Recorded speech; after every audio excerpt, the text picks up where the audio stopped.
Hello Team Authentic all over the world! In this episode, ito na yung nire-request ninyo, yung mga nagpaplano na pumunta ng Hanoi at Sapa. Bibigyan namin kayo ng counting itinerary and then of course doon tayo sumentro sa expenses. Itong i-estimate natin na expenses ay good for 3 days tayo sa Hanoi and then 3 days sa Sapa.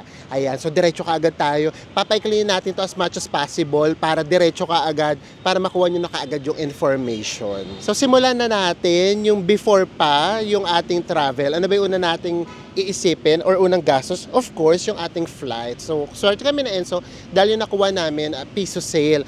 Pero ang kaibahan, hindi round trip yung kinuha namin dahil hindi nga dito yung flight out namin pabalik ng Pilipinas. So, yung ticket namin guys, one way ay 1,511 pesos lang. So, ganito na lang gawin natin. Mag-estimate na lang tayo na kunwari ang nakuha ninyo ay round trip. Kapag ka round trip kasi kapag ka piso sale, nagre-range lang yan ng ang totoo, nakita ko 3,600 lang.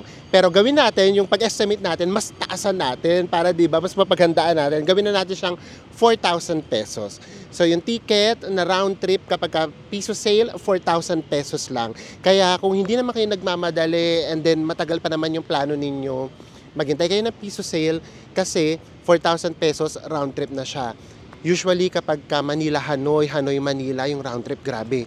Nagre-range siya ng 8,000, umaabot siya ng 12,000 pesos kapag mahal yung ticket. So if I were you, kung talagang matagal pa naman yung plano ninyo, i-take advantage nyo na kapag may piso sale kasi makatipid pa lang kayo ng airfare, napakalaking bagay. Next naman nating asikasuhin, of course guys, yung ating hotel. So yung hotel namin, dalawa, di ba? Para may pagpipilian kayo. So yung una naming hotel, yun ay ang Hanoi Hidden Guest House.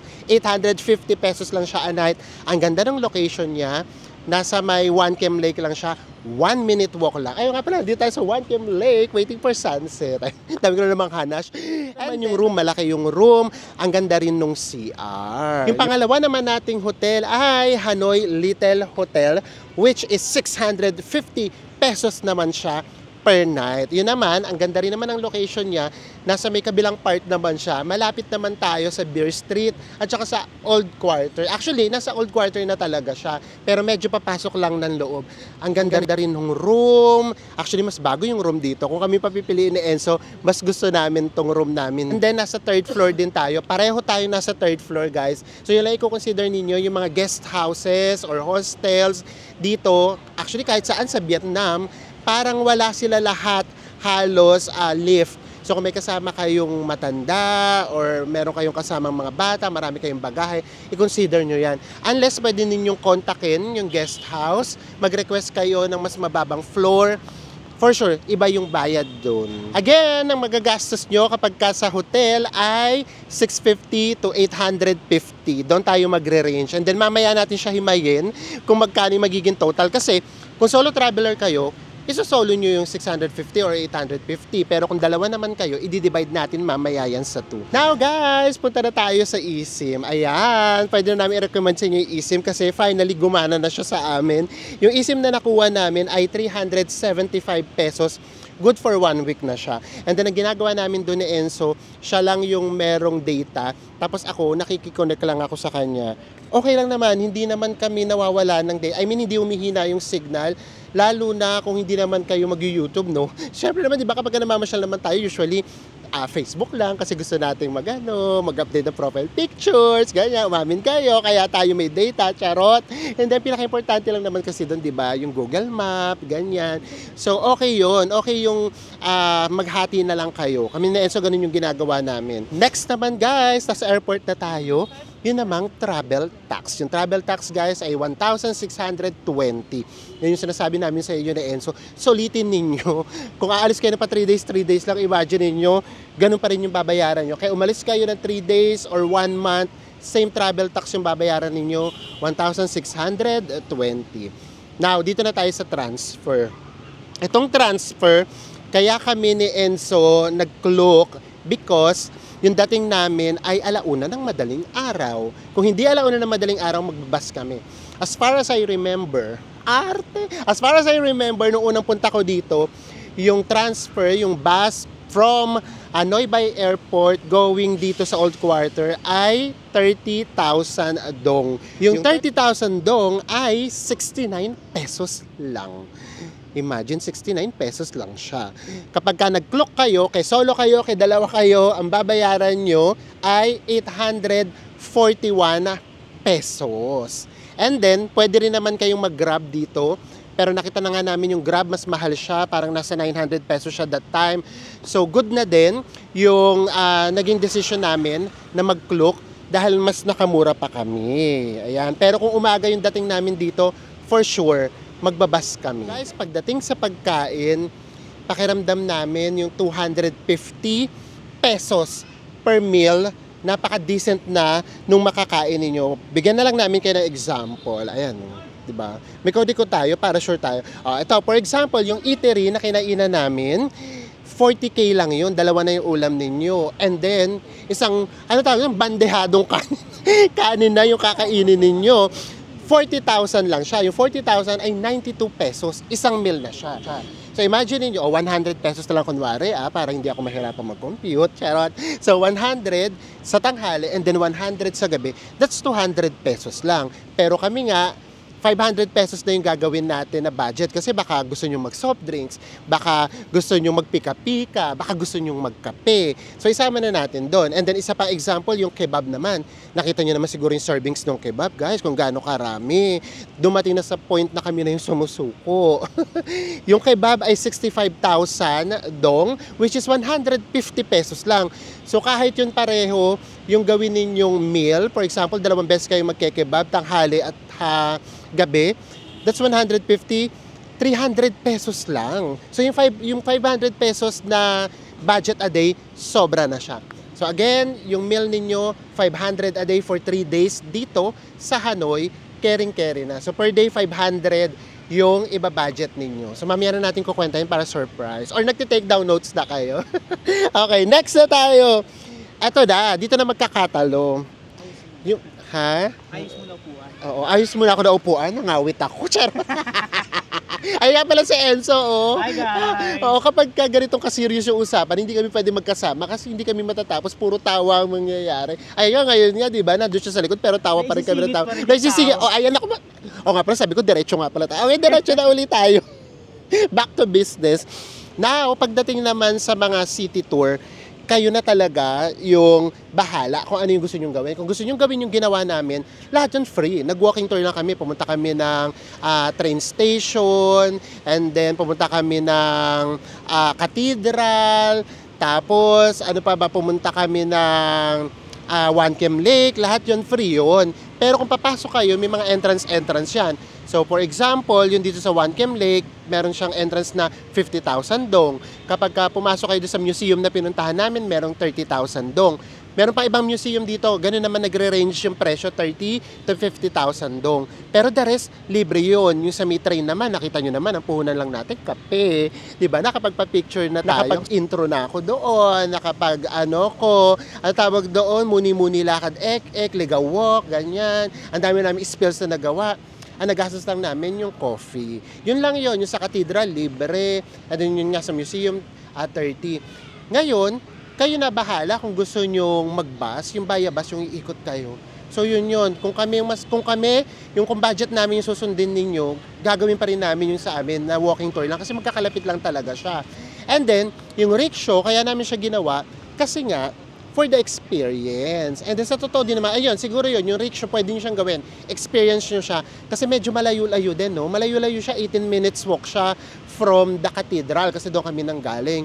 And then mainit that time. So yung rickshaw, kung first time nyo lang naman siyang gagawin, at meron naman kayong budget, go for it. Now, from Hanoi, meron kayong mga day tours na pwedeng pagpilian. Kami na Enzo, hindi na namin siya ginawa kasi na-experience na namin siya. Although that time, hindi pa kami nag-vlog nung na-experience namin yung Halong Bay. Pero yung isa na i-vlog ko na, mamaya, pagkatapos nito, please, baka hindi nyo pa napapanood, panoorin nyo. So, simulan na natin. Ito, yung Halong Bay na day tour, ito, nasa Klook yan. So, kung gusto nyo siyang i-avail, pwedeng-pwede. Kami hindi na namin siya inabail kasi nagawa na namin siya before. Ayan. And then yung next naman, yun yung pupunta naman kayo ng Ningbin. Yung Ningbin naman na day tour, eto rin siya sa Klook. Ayan. Pwede nyo rin niyang i-avail. Kung akong papipiliin guys ha, pareho ko siyang napuntahan. Di hamak na mas maganda yung Ningbing. Nag-stay ako doon ng 3 nights na dapat 2 nights lang pero na-inlove ako. So kung hindi nyo pa napapanood yung video ko sa Ningbing na boat tour, yung link ilalagay ko sa ibaba. Ay nako, ang ganda talaga, promise. Panoorin nyo na dagdag views. Thank you! Ayun lang. So yung day tour, kayo yung bahala. Hindi ko yan isasama sa budget kasi hindi namin siya ginawa. O guys, ito yung mga extra na expenses kung gusto nyo. First, yung nightlife, kung gusto nyo experience namin siya. Kung mahilig kayong uminom, nomo-nomo kayo, pwede doon, 10,000 dong lang or 23 pesos, makakapag-beer na kayo isang baso. So, nung una, akala ko hindi ako tatamaan, tinamaan pala ako. Kasi hindi naman na kami sanay uminom. So, imagine niyo kung grupo kayo, pwede nyo yung budgetan. Tapos yung food doon, kung gusto nyo magsanggupsal, pwede din. So, yun yung mga extra. Yung massages, pwede nyo rin yung paglaanan ng budget. Yung massages dito, ang pinaka-common price ay 200,000 dong. 1 hour Swedish massage na siya. Vietnamese massage na yon. And then shopping, hindi rin namin yun isinama. So ayan yung mga extras just in case gusto ninyo. This is it! Pupunta na tayo ng Sapa! Oh my gosh! Diyos ko, kung nandito na rin lang kayo sa Hanoi, huwag niyong sayang itong opportunity na makapunta sa Sapa. Kami, ako talaga, promise, hindi ko na talaga mabilang. 4, 5 beses na yata ako nag-Hanoi. Bukod pa yung dito kami nakatira ha. Hindi ako makapunta-punta sa Sapa or kami ni Enzo. Sayang, kung noon pa pala kami nakapunta sa Sapa, di ba? Pero okay na din kasi that time hindi pa pala kami nagbablog. At least naipakita namin sa inyo. Okay, eto na yon. Pwede kayong mag-book ng sleeper bus. Yung sleeper bus ng Hanoi to Sapa, medyo mahal yung nakuha namin. 575, sa Klook namin siya nakuha. And then yung pabalik sa to Hanoi, 361 lang. Nakuha namin siya sa 12 Go. So ayan, tignan nyo talaga yung mga ganon. Again, kung magbubook kayo sa Klook, pwede nyo gamitin yung aming promo code, the Go with Mel Klook, para magkaroon kayo ng up to 5% discount sa lahat ng activities na nabanggit ko kanina. Pero syempre guys, mas gusto namin yung makakatipid kayo. Kung mas makakatipid kayo na hindi kayo magkuklok, carry lang yun. Pero again, kung konti lang yung difference, ibigay nyo na sa amin. I-clock nyo na yan. Okay. So again, 575 yung papunta, 361 yung pauwi. Magkaiba siya. Yung isa, yung papunta kami, merong single bed, merong double bed. Pero para sa amin mas comfy yung 3 beds. Mas okay yun. And then yung pababa, super bilis namin, 6 hours. Nandito na kaagad kami. Unlike yung papunta, inabot kami ng halos 8 hours or 7 oras at kalahati. Tagalog na Tagalog. So anyway, so ayun siya. Pagdating nyo na dito sa Sapa, ang advice namin sa inyo ni Enzo, syempre, magano na rin kayo golf car. Yes, kasi una, hindi nyo pa naman alam kung saan yung hotel ninyo. At least kapag nag-golf car kayo, pinakita ninyo yung hotel ninyo, doon na kagad kayo dadalhin at saka nakakapagod yung biyahe. Imagine, nanggaling kayo sa mahabang biyahe. So okay na yun. Yung unang punta nyo rito, mag-golf car muna kayo. That's 50,000 dong, 115 pesos lang naman siya. Para na kayo nag-city tour. Katulad yung ginawa namin. Kaya hindi namin pinagsisisihan yung going to hotel na ganun kami.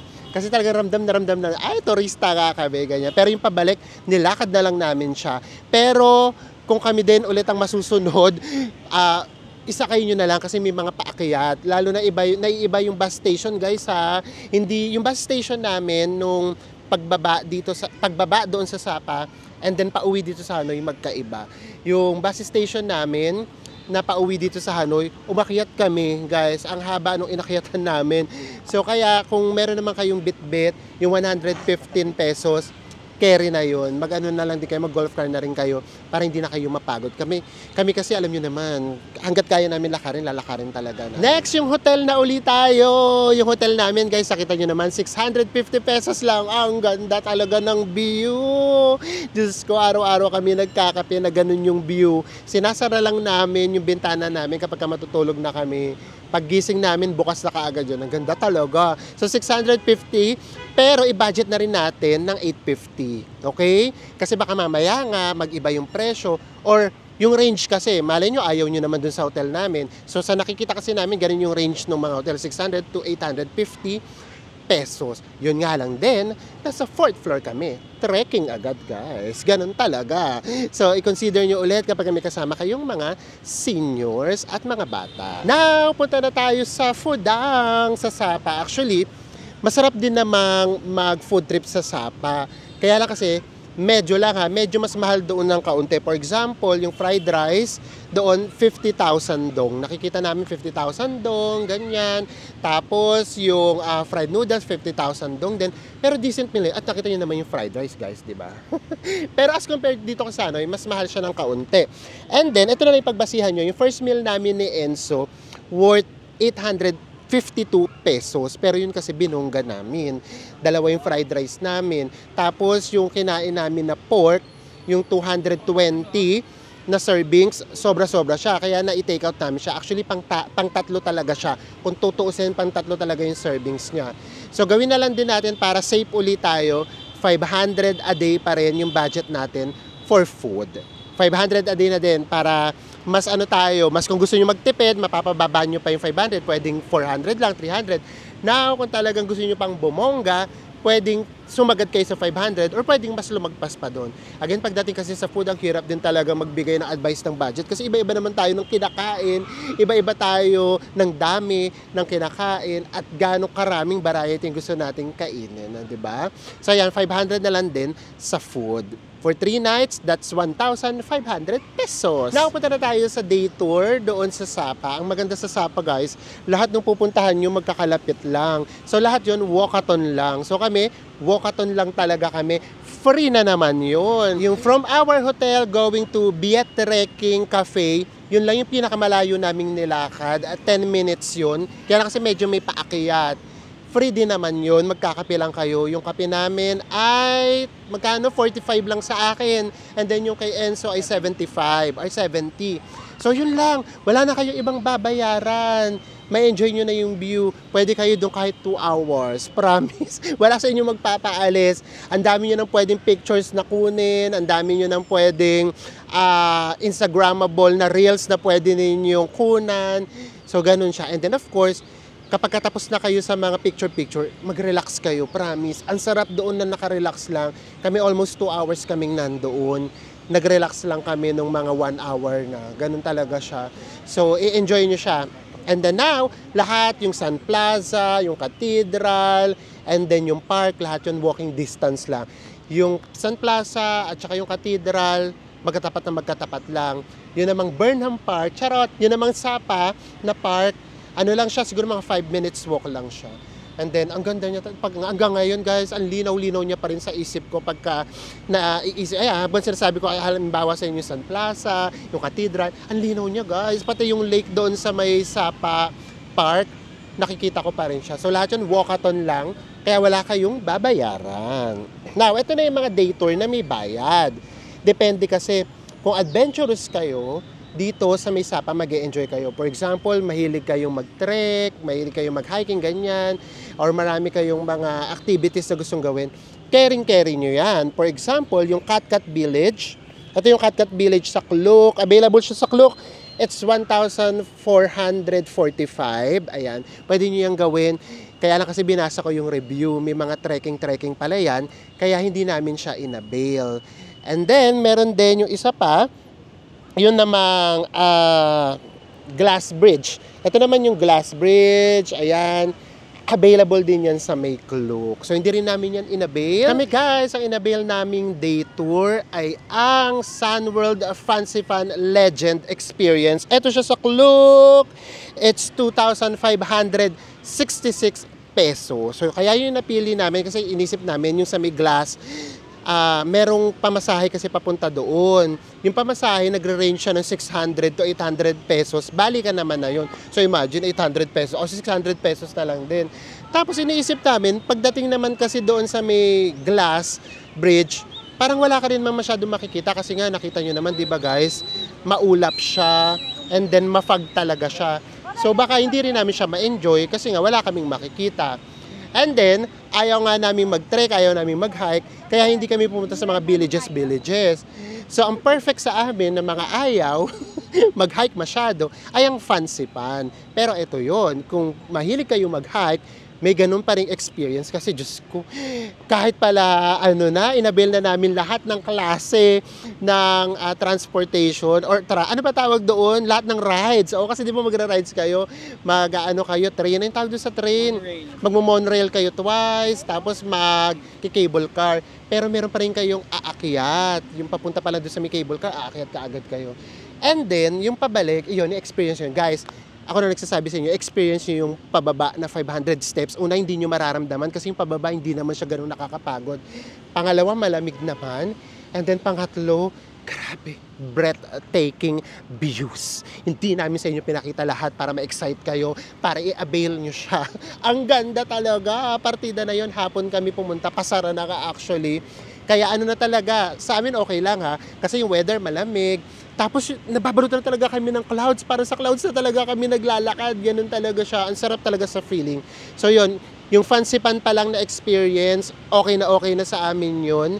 Kasi talagang na-enjoy namin siya. Parang the whole experience nandoon na. So this is it guys! Gastos reveal na tayo! Ready na ba kayong malaman? Ito na yung mga nagastos natin. I-breakdown na natin. Una, yung airfare natin kapag nakatsyempo kayo ng piso sale, it's 4,000 pesos. Yung hotel natin for 6 nights, it's 5,100. So imagine, ang inano natin dyan, ang binadget natin 850. Paano kung 650 lang yung makukuha ninyo or 700? So mas makakatipid pa kayo. And then yung transfer natin from airport going to Hanoi, and then Hanoi to airport, sa amin 910 kasi nga nag-clock kami, nag-private transfer kami, and then bus na lang yung papunta. So imagine kung pareho kayong magbabas papunta at pabalik, mas makakatipid din kayo. Yung eSIM namin 375. Kung gusto nyo may ka-share, mas makakatipid din kayo. Pero solohin nyo na, 375 lang naman yon. Good na siya for 7 days. Yung food naman guys, it's 500 a day na budget. So sa 6 na araw, that's 3,000 pesos lang. Diba? Mura. Depende nga kung paano talaga kayo kakain. Now, papunta na tayo ng Sapa. Yung sleeper bus, yung una namin ay 575 papunta ng Sapa.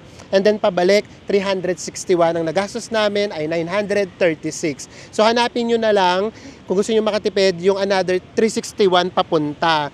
Mag-book na lang kayo sa 12 Go. Mas makakamura kayo doon. And then, attraction naman, isa lang naman. Yung pinuntahan namin, na parang nag-day tour kami, yun naman yung sa May Sun World Fansipan Legend, which is 2,566 sa Klook. Ngayon, gawin na nating extra, yung for example, yung mga tickets. Di ba nagpunta kami sa Hanoi, nagpunta kami ng, ano nga yun? Museum, Army Museum, ganyan, 30,000 dong. Or kung may iba pa kayong museum na pupuntahan, ganyan. Tapos nag-rickshaw kami. Tapos yung golf car, yung nightlife, kung gusto nyo uminom, ilagay natin siya sa extra. O pati massage, guys. 2,000 pesos na lang. So, this is it. I-total na natin. This is it! Gastos reveal na tayo. Are you ready? If you are a solo traveler and then susundin nyo yung itinerary namin, yung gastos namin, the way kami kumain, the way kami mag-travel, ang magagastos nyo guys for 6 days, 3 days dito sa Hanoi, 3 days sa Sapa, ay 20,507 pesos lang!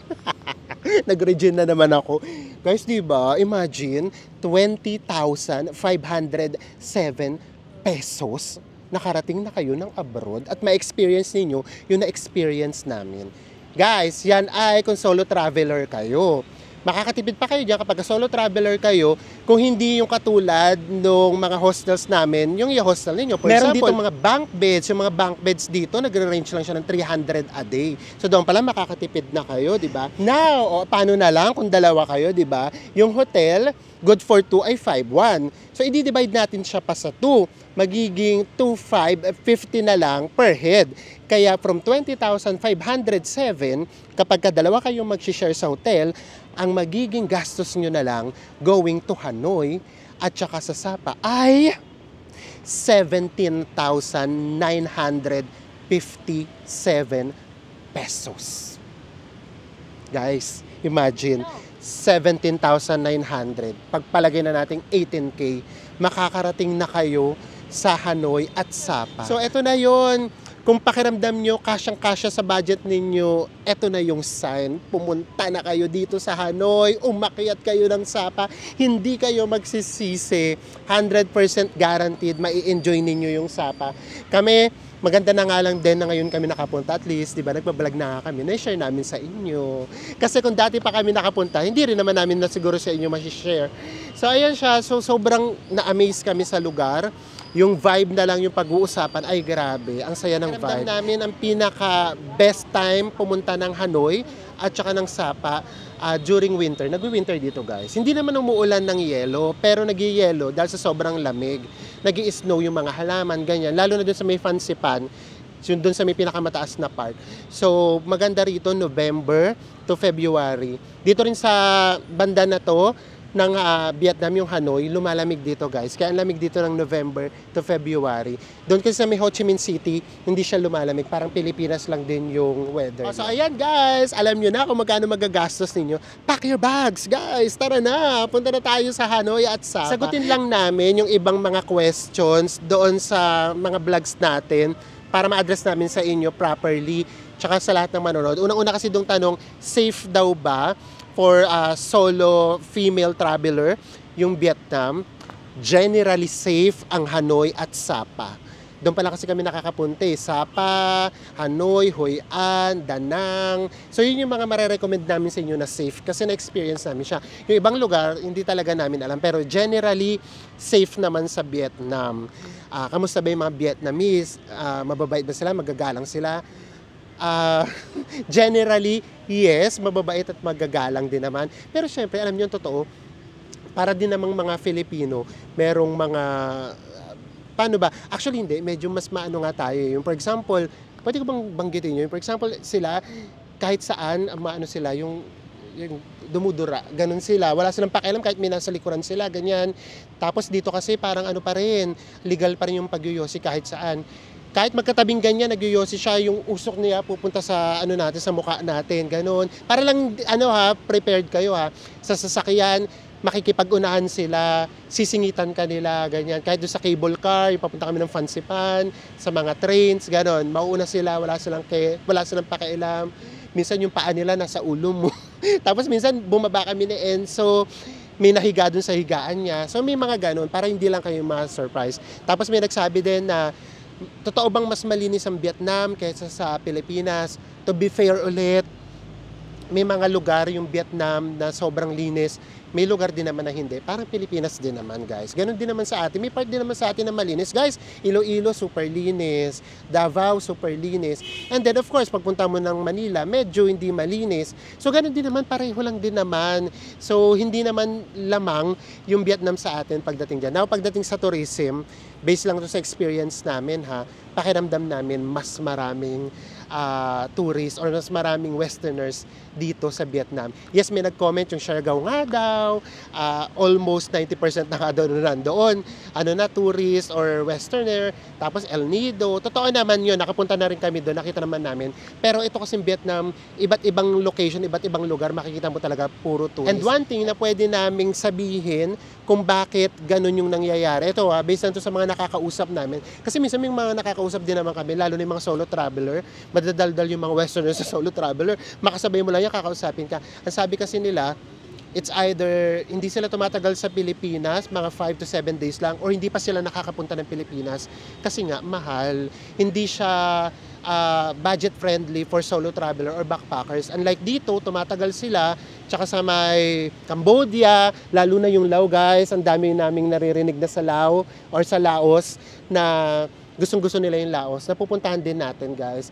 So yun, kasi daw super mura. Kaya doon nila doon magtagal ng 1 month, 2 months, ganun. Unlike doon sa Philippines, hindi nila kaya magtagal ng ganun katagal kasi accommodation pa lang daw, mahal na. So ayan, so sana po nasagot po namin lahat ng questions ninyo about Vietnam, especially dito sa Hanoi and Sapa trip namin. Kung meron pa rin po kayong mga questions, huwag kayong mahiya. Mag-comment down below lang kayo. kahit busy tayo, sasagutin natin yan. Maraming salamat po ulit sa panonood ninyo. Hindi ko alam kung sumakit yung tenga nyo sa boses ko, sa pakikinig. Kasi guys, ngayon ko lang din napansin, inabot na pala kami ng paglubog ng araw. Ibig sabihin, tagal na pala natin nag-uusap. Sana po nakatulong itong video na to para sa mga nagpaplanong pumunta dito. And magkita-kita na tayo kasi sa susunod nating vlog, nandun na tayo sa country 2 nitong Indochina journey natin. Kaya samahan nyo kami guys, pupunta na tayo ng Cambodia. See you guys! Bye everyone! Mwah!